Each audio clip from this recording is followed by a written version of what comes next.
Welcome. Thank you for joining me. I apologize I can't be in class today, but I want to make sure you have this review before you work on the worksheet. Just again, so you can practice some of these skills. Make sure you know the difference between all the different things we've done. We've multiplied, divided, added, subtracted, done complex fractions. We've done a lot, and I want to make sure that you're set up to be successful for your practice work. So let's review the steps for multiplying first. Okay, always the first thing is let's factor, cancel, multiply across, and again, I'll cover what that means in just a moment, and then our excluded values. Okay, so again, let's walk through this. Now, hopefully you remember, one of the biggest things I'm looking for is you to put your glue on.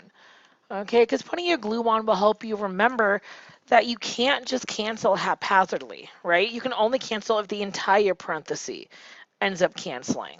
So once we put on our glue, that's going to remind us to factor.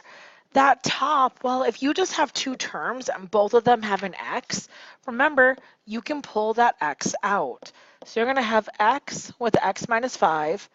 The bottom is the same thing. Both of those have an x in them. So you can factor like that. And then neither of these ones actually have the ability to factor on the right-hand side. So those get to stay put. Once you factored, now we can start canceling. Well, here I see x on top, x on the bottom, x minus 5, x minus 5, x plus 3, x plus 3. Here, literally everything ended up canceling off.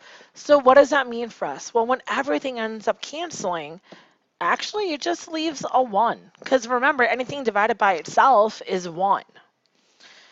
Once we multiply across and multiply the bottom of what's left, now we deal with our excluded values. Because excluded values, what can x not equal?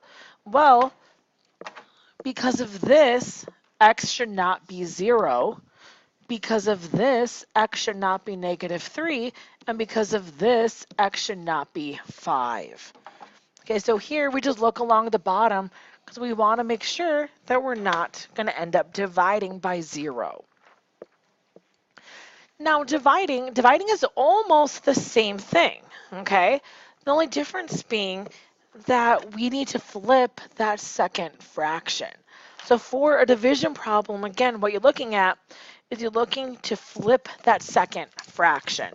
And from there, the steps are all the same as multiplying.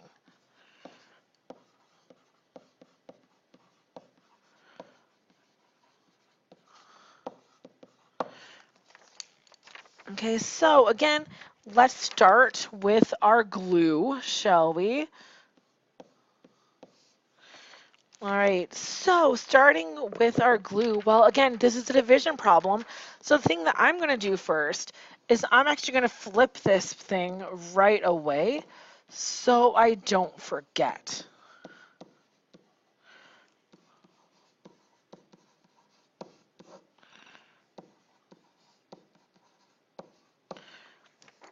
Okay, so again, flip that second fraction. Now that it's flipped, now let's start talking about canceling or factoring. That upper left-hand piece is a difference of squares. So that's going to end up factoring like this pattern, okay? The bottom of it, now the bottom of it is something interesting. So when you have something squared like that, again, that's really just two of the same thing. So that one we can actually just represent like that. The upper right-hand side, only two terms, both have a y, so that y is going to factor out. Then the bottom right-hand side, a 5 is going to factor out. Okay, so once you have that, now just start canceling. Okay, y plus 7, y plus 7, y minus 7, y minus 7, another y minus 7, y minus 7. So when all is said and done canceling, I see a y divided by 5 left. Okay, so that's going to be our reduced form, all right? Now, again, the end of this process, you're also always going to want to look at excluded values. So because of this right here, y should not be 7. That would be another 7, so we don't have to write it twice. That would be a -7. Now there is something else to watch out for. Remember, in a division problem, these started on the bottom because remember, we ended up flipping them. So because at the beginning of the problem, they were on the bottom, that does actually create another excluded value. Okay, so that's something to be careful for with division. Make sure you remember that you need to take into account that you flipped that second fraction. Okay, it was on the bottom originally. All right, so again, that's the multiplying and dividing. Again, you guys are really good at it back at the time, but I just want to make sure you remember those skills. So again, basically just factor cancel, and then remembering those excluded values. Now the story changed a little bit when we started adding and subtracting. For adding and subtracting, the big idea was needing a common denominator. Okay, so that was the biggest thing is now to add or to combine things by addition or subtraction, we need common denominators.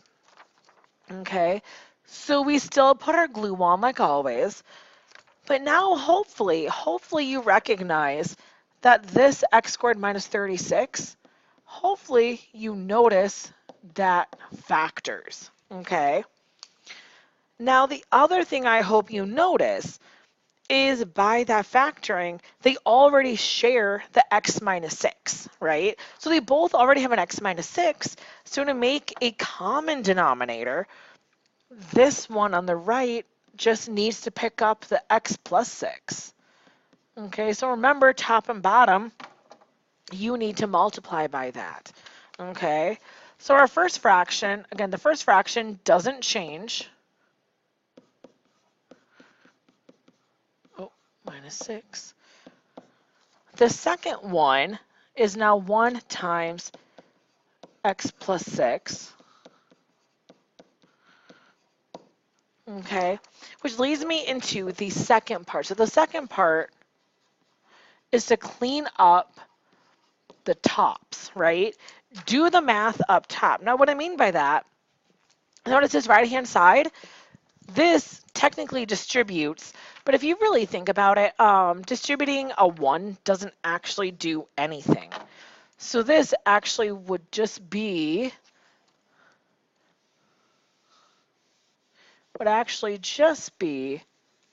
x plus 6 still. Okay.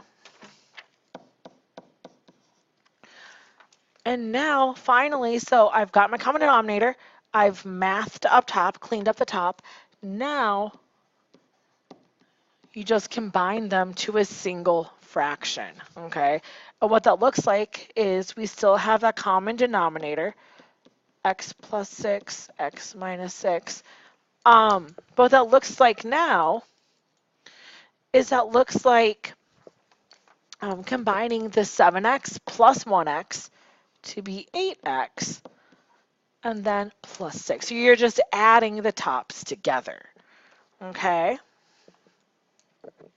Same story for the next one. We need our glue. The difference, though, being this time they don't factor, okay? So neither one of them factor, neither one of them have anything in common. So what that really means is that this side needs that entire x minus 8, and this side needs the entire x plus 3. Okay, when they don't share anything in common, you can just flip-flop those bottoms, right?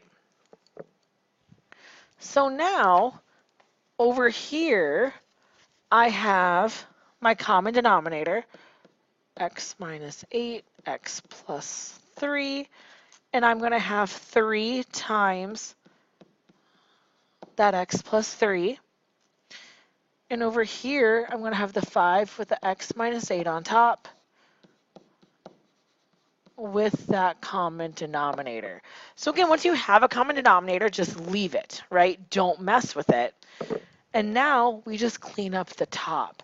Now again, cleaning up the top, what that means in this case is distributing. So this right here, if I distribute that 3, that's going to become a 3x plus 9. And over here, if I distribute the 5, distributing the 5 is going to give us 5x minus 40. Okay, so again, clean up the tops, meaning distribute, do whatever. Now we need to combine to a single fraction. So when we already have that common denominator, so it doesn't change. And now we just combine the tops, remembering that this is a negative 5 because of that. So 3x minus 5x give us a negative 2x. This negative also turns this into a positive 40. So 9 plus 40 would be a plus 49. Okay? And the last thing I want to remind you about are complex fractions. Okay? So for complex fractions, now we have two pieces that we're dealing with, the top and the bottom. And what we want is a common denominator for both. So a common denominator on top and a common denominator on bottom. Now this is really tiny, so I'm going to rewrite this so you can see what I'm doing. So again, I haven't done anything yet. Literally all I'm doing is rewriting it because on my screen it's so utterly tiny. Okay, so we need a common denominator on top, right? Now remember, one of the things we talked about was if you ever have just a normal number, just switch that to 1 over 1, right? Switch this, oh, that was huge, to 3 over 1, right? If you have any normal numbers, just toss it over 1 to make it easier for yourself, right? So on top, hopefully you can see the denominator I need is y.